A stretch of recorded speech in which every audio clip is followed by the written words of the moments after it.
listening to the Betmaker Show. This is the College Football Big 10 betting odds preview for Thursday, August 1st, 2019.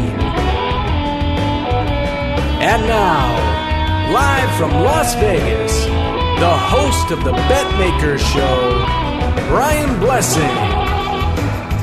We love talking college football. And specifically, we love talking to our good friend Bruce Marshall from the Gold Sheet. He is a fountain of information. Brian Blessing, glad to be with you from Las Vegas. And this conference preview, it's a big boy. It's the Big 10. Hello, Bruce. How you doing, bud? It's getting close. It is getting close, yeah. The Big 10, 2 divisions, 14 teams, a lot of football to talk about.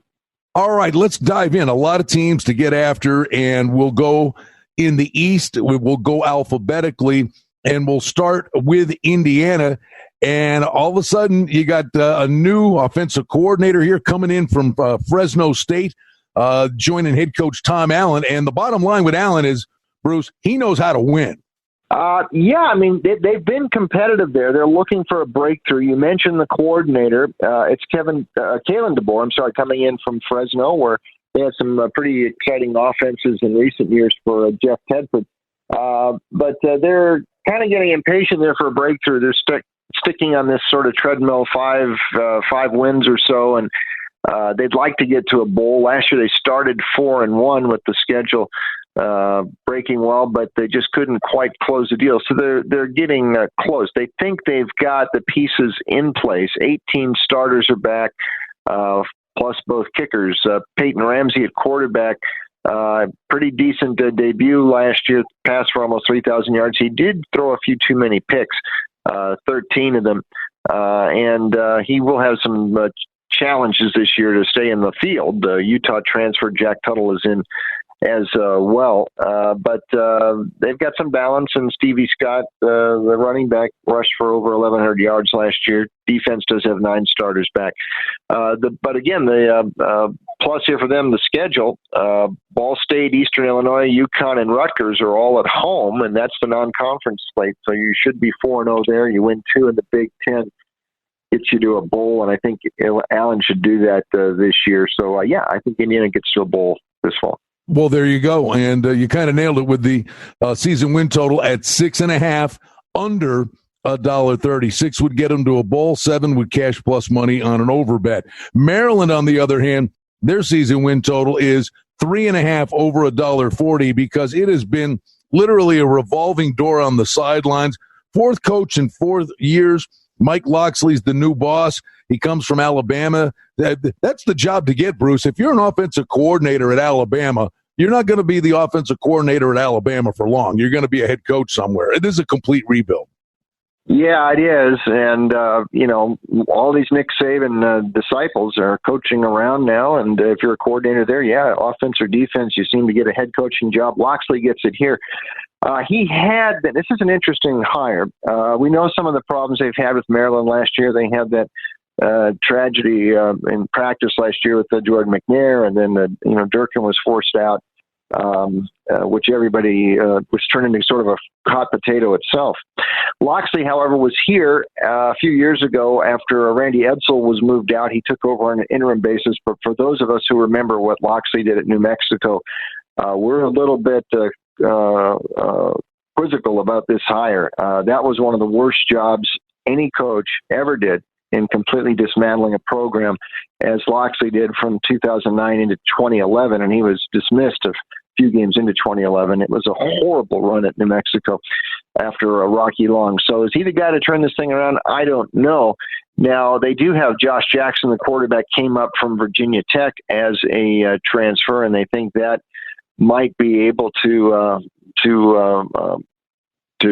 install some upward mobility to the program. But overall, we don't like this Loxley hire too much. It's a totally new staff, and I think that 3.5 might be tough for them to reach if they can't win a couple in non-conference play, and that might not be easy. Michigan 9.5 over $1.50, their regular season win total. The quarterback Shea Patterson comes in, and you get another new offensive coordinator here with Josh Gaddis, another guy that comes off the Bama staff. But the intriguing thing to watch here, Bruce, And it's one of two things, but which one is it? Gaddis employs an up-tempo, no-huddle offense, and he's got some really solid wide receivers, and he's got the veteran quarterback coming in. They do face a tough schedule, but that up-tempo offense seems to fly in the face of the conservative nature of their head coach, Jim Harbaugh. So that's going to be interesting to see. Do they come out of the gate and they're putting points up all over the place, and then people get film on them, and then they find a way to defend it? Or is there a transition and then it kicks in the second half of the season? It's going to be something that bears close watching.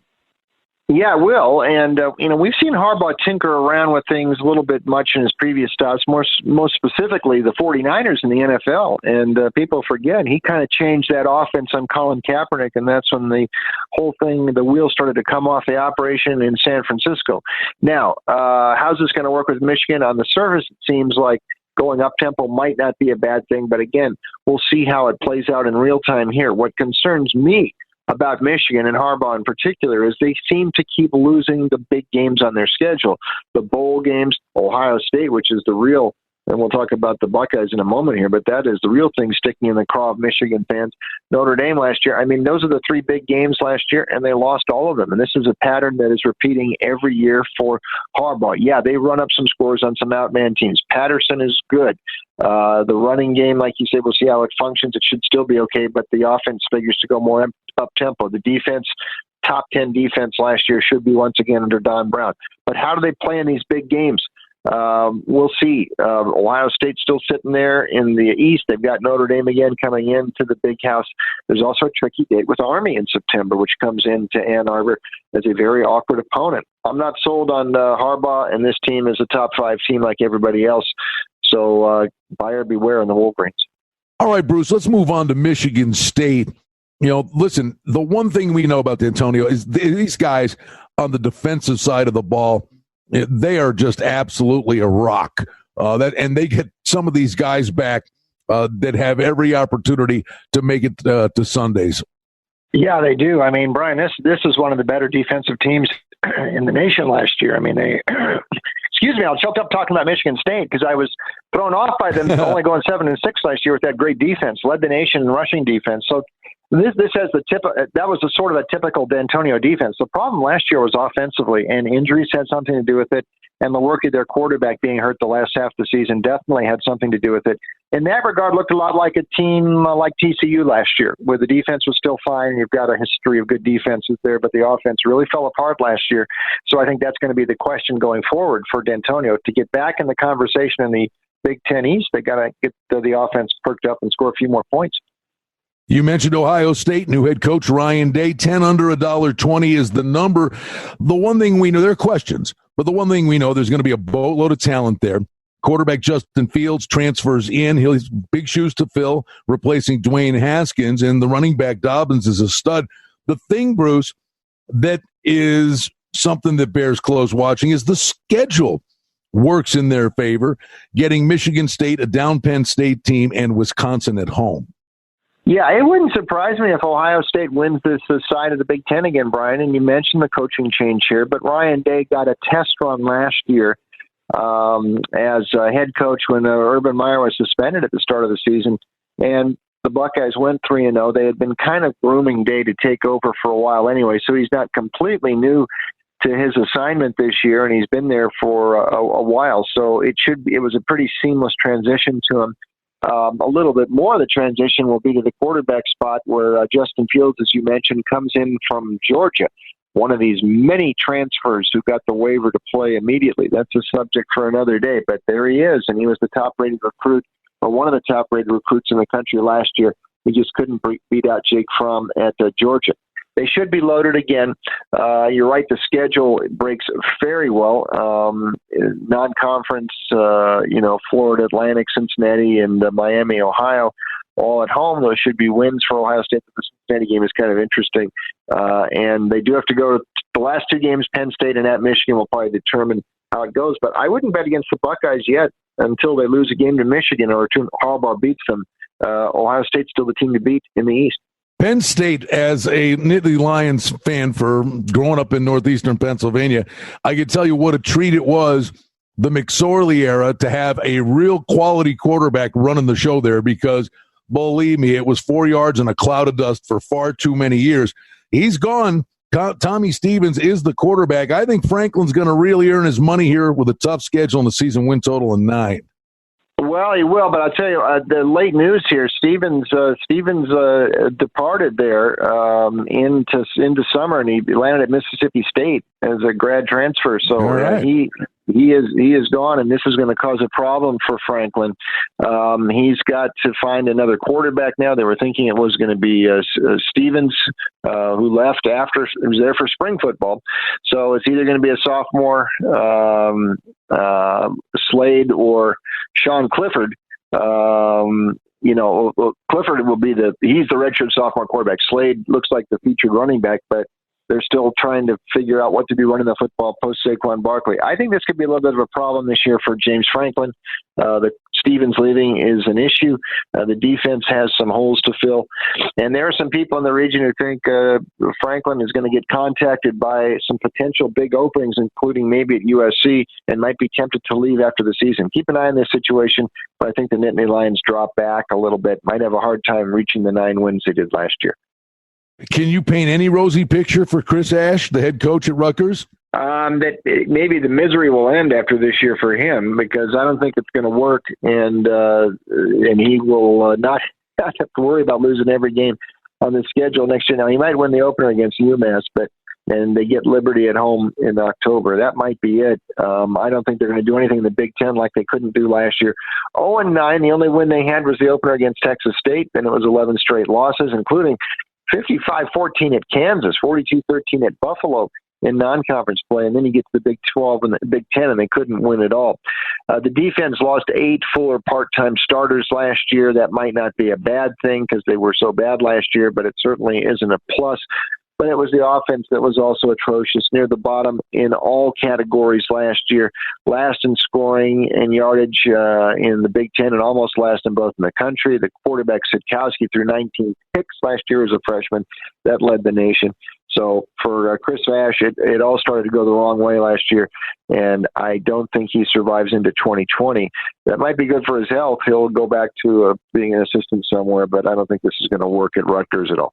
All right, we go to the West in Illinois. Lovie Smith, solid recruiting class, and he did have a boatload. 25 underclassmen got experience last year in a 4-8 campaign. The offense improved, but the D regressed. To that end, Lovie Smith has taken over the defensive coordinator chores.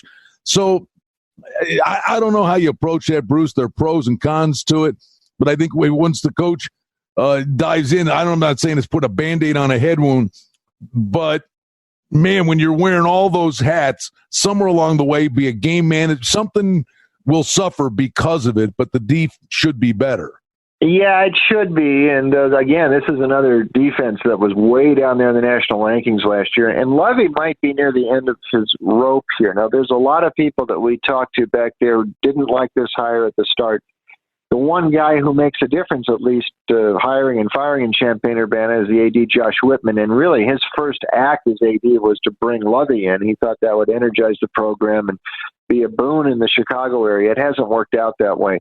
And I like to say anytime a coach in his third year loses a game 63-0 the way Lovie did last year to Iowa, a game at home, things aren't going in the right direction. Now, he's trying to juggle the defense and put himself as the coordinator, but he's had a lot of staff turnover there. The quarterback situation is in transition. Let's see if the true freshman Isaiah Williams or the Michigan transfer Brandon Peters lend some spark. But I think Illinois is going down. The non-conference schedule is pretty easy, so they'll win a few games early. But if they miss a bowl again here, you have to wonder if Lovie's going to last. And somebody above the AD says, knock it off. I don't like Illinois' prospects this year. Betmaker, let's make some money tonight. For outstanding information and special offerings and promotions, we invite you and encourage you to sign up for our newsletter today simply by going to the website at betmaker.com. All right, we move on to Iowa. Ferentz just does a great job. They put a lot of points on the board last year, but he loses the 2 stud tight ends that go to the NFL in the first round. But the defense, Bruce, 41 interceptions the last 2 years, 7th in total D. The defensive line has lots of talent. Boy, if Iowa puts points on the board, they're salty because the D is always good. Yeah, it is always good, and this was, 7th nationally in the total defense last year. Phil Parker's got a lot of playmakers in the back end of the defense. They've got some reloading to do in the front seven, but they've been solid for several years on defense. And the offense, though, should still hum, even with those tight ends who moved to the NFL. They do return their quarterback, Nate Stanley, who turned into quite a gamer last year, threw 26 touchdown passes. Top running backs are all back as well. And you've got Kirk Ferentz, who is now the dean, not only in the Big Ten, but nationally. He's the only guy coaching who was there in the last millennium. He started in 1999 after Hayden Fry. It's kind of hard to believe for 40 seasons now. They've only had 2 head coaches at Iowa, Fry and Ferentz. So the defense might back up a little bit this year, but the offense with Stanley at quarterback looks like it will be fine. And the schedule doesn't break too badly. Interesting game that September 14th versus Iowa State. Iowa's going back to a bowl. Just how good of a bowl remains to be seen, but Ferentz usually has them punching above their weight. 7.5 over $1.30 is the number for Iowa. Same number for Minnesota, where PJ Fleck could be ready to roll here, putting his stamp officially on this program after a few years. Yeah, he might. It looks like things might be ready for a turnaround there. We saw some of it last year. They took advantage of the schedule at the start, all those games at home, 3-0. Wobbled a bit, but by the end of the season, they started to regain some traction. Big win over Purdue and Wisconsin. They finally returned the Paul Bunyan Trophy to Minneapolis and then routing Georgia Tech in Paul Johnson's last game in the Quick Lane Bowl in Detroit. So they're feeling pretty good at Minnesota. They've got almost everybody back on offense. They were kind of rotating quarterbacks last year with Morgan and Annexstad, so they think Annexstad will probably be the guy. Tyler Johnson, big-time receiver, should be able to, again, put up some big numbers, over almost 1,200 yards receiving last year, and all the running backs, including Ibrahim, are back. So this should be a chance for Minnesota to make some noise. There's some people who think this might not be a bad long-shot bet to win the west half of the Big Ten.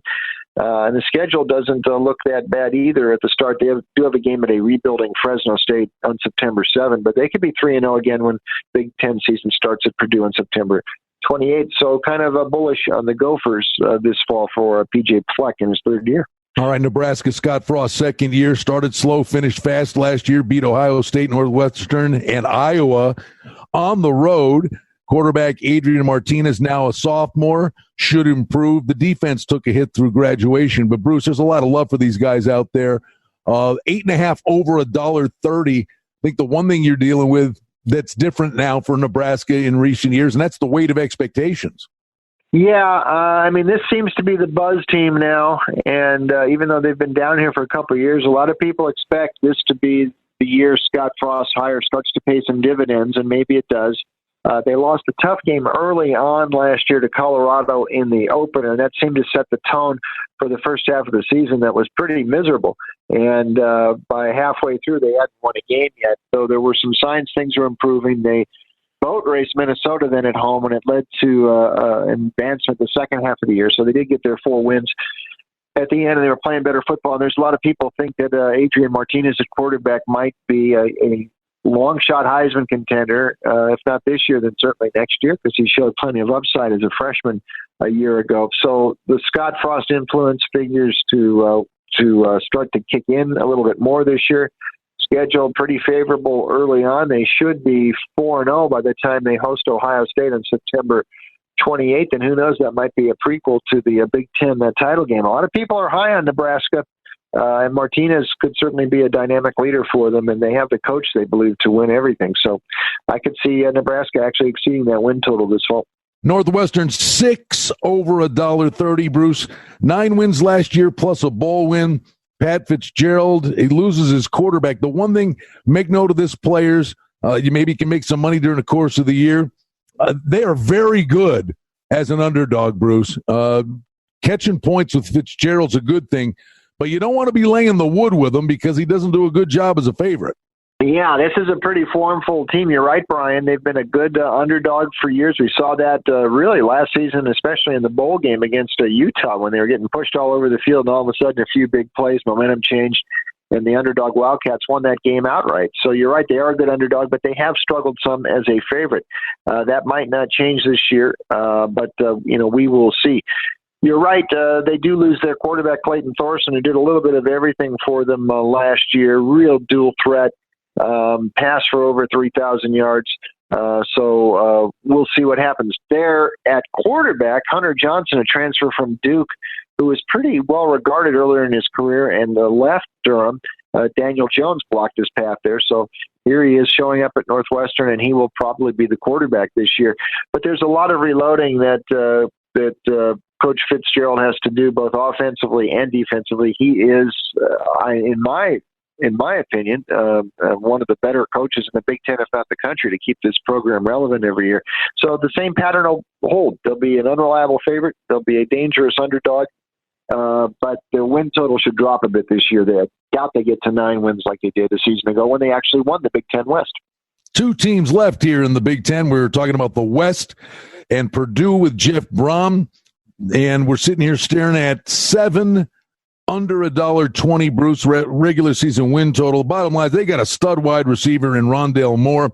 Not a lot of experience across the board with Purdue. Again, for the players, I would say focus on Purdue as these kids do get experience.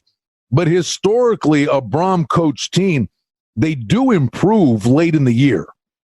Yes, they do, and we saw that from Brom's teams at Western Kentucky and here at Purdue. And they're kind of happy at Purdue with Brom. He got a rush from Louisville, his alma mater, to come back there and succeed Bobby Petrino, and he turned Louisville down. Yeah, he stayed at Purdue. He thinks a pretty good thing going. They have upped the facilities there. He's got them going to bowl games now, though. That is a sore point for Purdue after what happened in the Music City last year. They got boat raced by Auburn 63-14. Most of the defense is back. That was not the strength of the team last year, but they do have almost everybody back there. The question is on offense. And if Elijah Sindlar, who has played some at quarterback the last few years, David Blau is the guy who took most snaps, but if Sindelar can step into the breach there, you mentioned Rondale Moore, maybe the most dynamic receiver, if not in the Big Ten. But the nation caught 114 passes last year as a freshman. I mean, he is quite a playmaker. So if Sindelar can progress, Purdue might not fall back too much this year. In fact, they only ended up at 6-6 in the regular season last year, so they might be able to get there. A couple of interesting games non-conference at Nevada. That's the first trip they've ever made out to the Mountain West like that in the opener. Then Vanderbilt and TCU at home. If they end up losing any of those games, it could not bode well for them, but it's also a chance for them to break 3-0 with some confidence. So I think Jeff Brom's track record suggests keep an eye on the Boilermakers.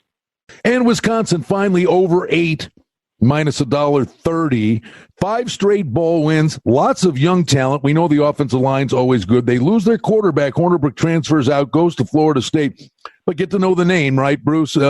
It's always, who's the running back that's going to benefit from the big offensive line? And his name is Jonathan Taylor.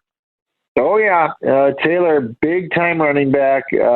He's gained over 4,000 yards and scored 29 rush TD his first 2 years here at Wisconsin. And he is regarded beyond maybe Tua Tagovailoa and Trevor Lawrence, the quarterbacks at Alabama and Clemson, respectively. Taylor is regarded maybe as the third choice for the Heisman going into the year. So he's getting a lot of love. I'm not sure they're going to miss Hornibrook all that much. Transferred to Florida State. I know they were 26-6 with him, but really slow windup. I mean, he's like Madison Bumgarner on the mound there with that slow windup. And they think that Jack Cohn, who came in and took most of those first-team snaps in spring and made a few starts last year, will be able to fill the gap nicely at quarterback and just give the ball to Taylor. The defense, though, will be sort of the question. They did lose some talent on the front seven, and that's going to they're going to have to plug the gaps there. And they do get both Michigan and Ohio State from as crossover opponents from the East. So the schedule's a little tougher for Wisconsin. I'm not sure they're going to win the win the West here. I might opt for Nebraska or Minnesota, but they'll get back to a bowl, maybe back up a little bit from last year. There you have it. It's a preview of the Big Ten. He's a fountain of information. Bruce, always dynamite information, editor of the prestigious publication, The Gold Sheet, and a great follow on Twitter at Bruce A. Marshall. Bruce, thanks, bud. Good stuff. And up next, we'll talk about the Big 12. So we'll get back in touch and let's keep rolling along. Football's coming fast. Thanks, Brian. Look forward to it. Up next, it's the Big 12. Bruce Marshall helped break it down. Let's make some money tonight. Well, that's the Betmaker Show for now. We publish multiple times each week. We'd like to thank you for listening, and if you liked what you heard, please take a moment to leave a rating and review, or subscribe to our show feed, or share our show with a friend or two and help us grow the show. We very much appreciate it. Visit us on the web at betmaker.com, and reminder to sign up for the newsletter. Thanks to our engineer, Darren Vandermolen, and producer, Mike Gallivan. The Betmaker Show is a production of Cardinal Marketing Incorporated. Betmaker is a registered trademark. Any rebroadcast, reproduction, or other use of this content without the express written consent of Cardinal Marketing Incorporated is strictly prohibited. The handicapping and sports odds information contained on this podcast is for entertainment purposes only. Please confirm the wagering regulations in your jurisdiction, as they vary from state to state, province to province, and country to country. Using this information to contravene any law or statute is prohibited. The podcast is not associated with, nor is it endorsed by any professional or collegiate league, association, or team. This podcast does not target and is not intended for an audience under the age of 18. If you think that you have a gambling addiction, stop this podcast now and please seek help. Gambling and betting on sports is a form of entertainment and should be about having a good time. But when done excessively, it may negatively affect other areas of a person's life, such as their physical and mental health, school or work performance, finances, and or interpersonal relationships. At Betmaker.com and The Betmaker Show, we're concerned about the addiction that gambling may cause, and for this reason, we encourage everyone to practice responsible gambling. An approach to gambling that helps you ensure that it remains an enjoyable activity. Here are the main principles of responsible gambling. Don't think of gambling as a way to make money. Always gamble with money that you can afford to lose. Set limits and stick to them. Never chase losses. Don't gamble when you're depressed or upset, and create a healthy balance. Always be aware of how much time you spend gambling or thinking about gambling. And do not allow gambling to cause you to miss out on time with family and friends or time spent on other activities you enjoy. By following these guidelines, gambling can be a good time and great entertainment. If you feel at any time that your gambling is taking away from important areas of your life, is causing you stress or depression, or is leading to financial losses that are beyond your control, please reach out for help. Learn more at responsiblegambling.org.